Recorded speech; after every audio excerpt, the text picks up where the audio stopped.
Welcome to Niger Voice Television, where we give voice to the unheard.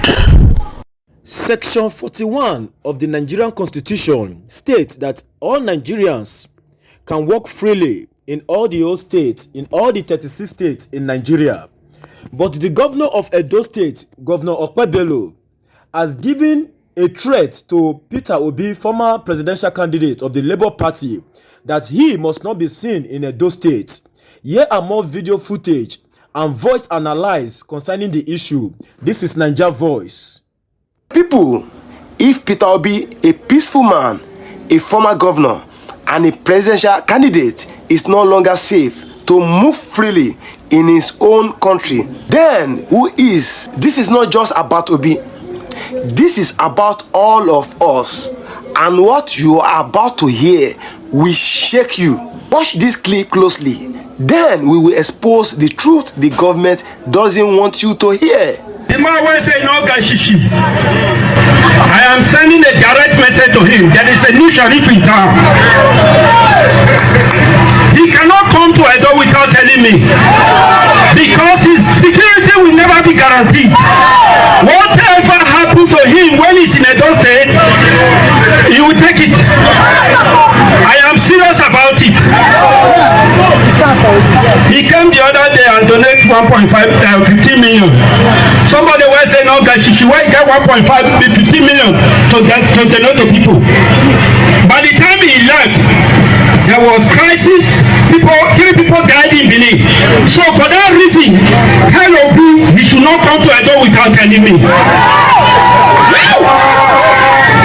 Now you have heard it from his own mouth, not rumor, not fake news. The governors of Edo issue a public threat against Peter Obi.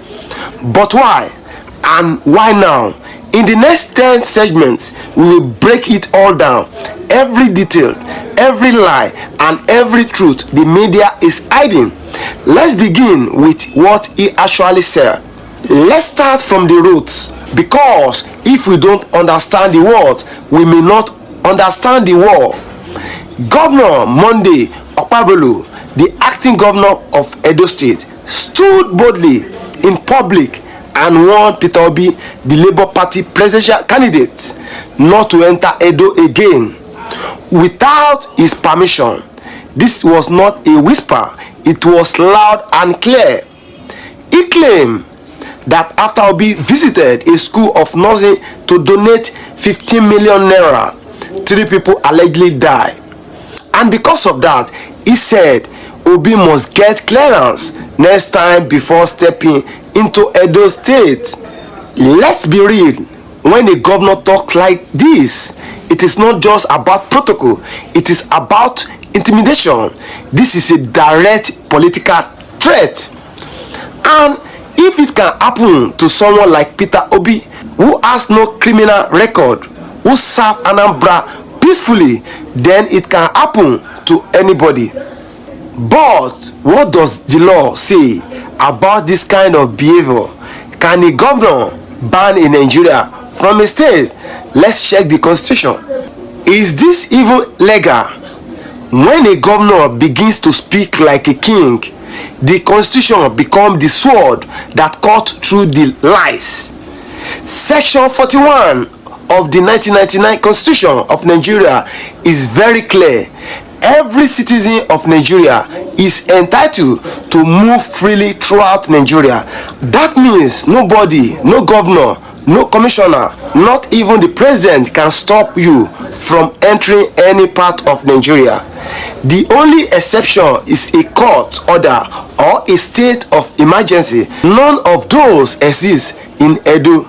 So what Governor Okpebholo said is illegal, it is unconstitutional, it is dangerous, and it should not be taken lightly. Now, let's hear how other political parties and lawmakers are reacting to this violation. Their words are shaking the country. LP and ADC strike back. When injustice rises, true leaders don't keep quiet, they talk. The Labour Party was the first to react. Their caucus in the House of Representatives, led by Afam Ogene, condemned the governor's statement as uncivil, outrageous, unconstitutional, and dangerous. Then the Labour Party senator joined people like Victor Ume and Ireti Kingbe demanded that Okpebholo withdraw his statement and apologize immediately. Then came the ADC African Democratic Congress. Their spokesman Bolaji Abdullahi called it disgraceful and warned that no governor has the right to block a fellow Nigeria from entering a state. They all ask one thing: where is President Tinubu in all of this? But why now?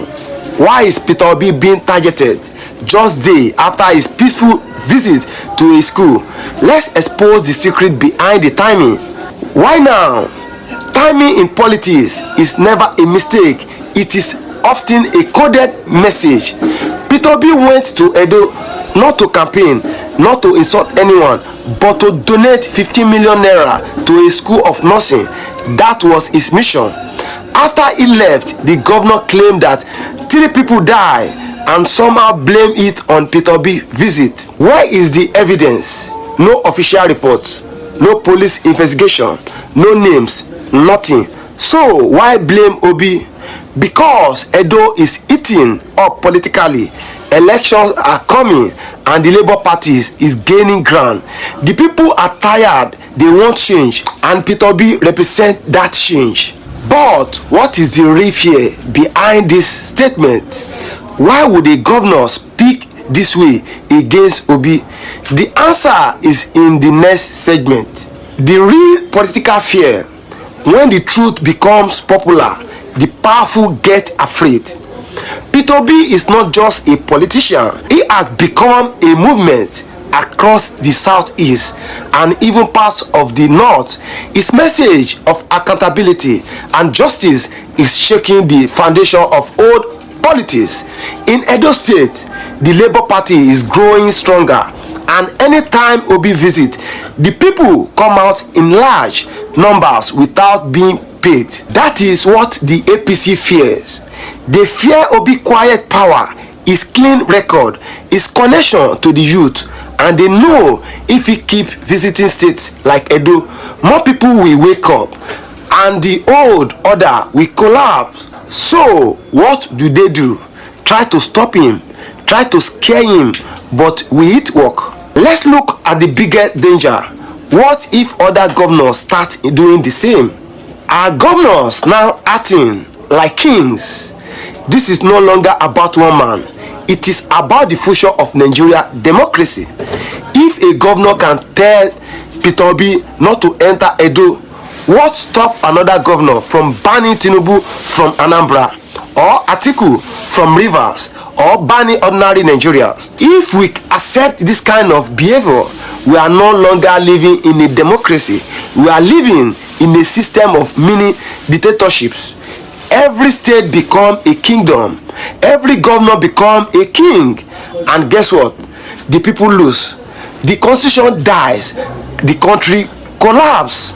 And what happens next may surprise you, because this statement is already shaking the federal government. Is Tinubu silent on purpose? Silence in the face of abuse is a form of permission. President Tinubu has not spoken. The federal government has not issued a warning. The police are quiet. The DSS is watching. Why? Is it because Peter Obi is from the opposition? Or is this a political game to allow intimidation so Obi won't move freely? The LP and ADC have already called on Tinubu to speak. They ask him to show leadership and defend the constitution. But so far, no word. While the country waits, Peter Obi has already made his next move, and it is confusing many. Obi's silence is strategy. Sometimes silence is louder than 1,000 speeches. Since the governor made the threat, Peter Obi has not said a single word about it. He has not tweeted. He has not granted any interview. Why? Because Obi understands the game. He knows that if he reacts emotionally, they will twist it. If he shouts, they will attack him harder. So he let the people talk. He let lawmakers fight for him, and in doing that, he shows maturity, leadership, discipline. It is the same Obi we saw during the campaigns. Calm, focus on the bigger picture. And in our final segment, we will tell you why all this matters, not just to Obi, but to you. This is bigger than Peter Obi. If this injustice is not stopped today, tomorrow it will find your doorstep. This story is not just about Peter Obi. It is about what kind of Nigeria we are building. A Nigeria where only the ruling party has freedom. A Nigeria where a governor can shut the gate on a citizen. A Nigeria where donation to schools bring death threats.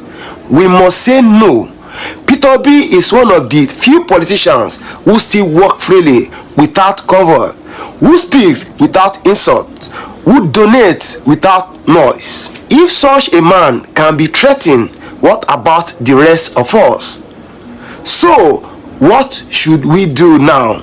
Stand up now or forever keep silent. Injustice doesn't win because it is powerful. It wins because the people stay quiet. This is the time to speak. Comment on this video, share it to others, tag your lawmakers, call your radio station, demand that Okpebholo apologize, demand that Tinubu speak, demand that Peter Obi be protected. Because if we let this pass, more governors will rise with pride and start banning whoever they fear. But if we speak now, we will protect not just Peter Obi, but the future of Nigeria. If you believe that no Nigeria should ever be banned from visiting any part of this country, hit that like button, subscribe to this channel for more deep political analysis, and type in the comments, no governor is above the law.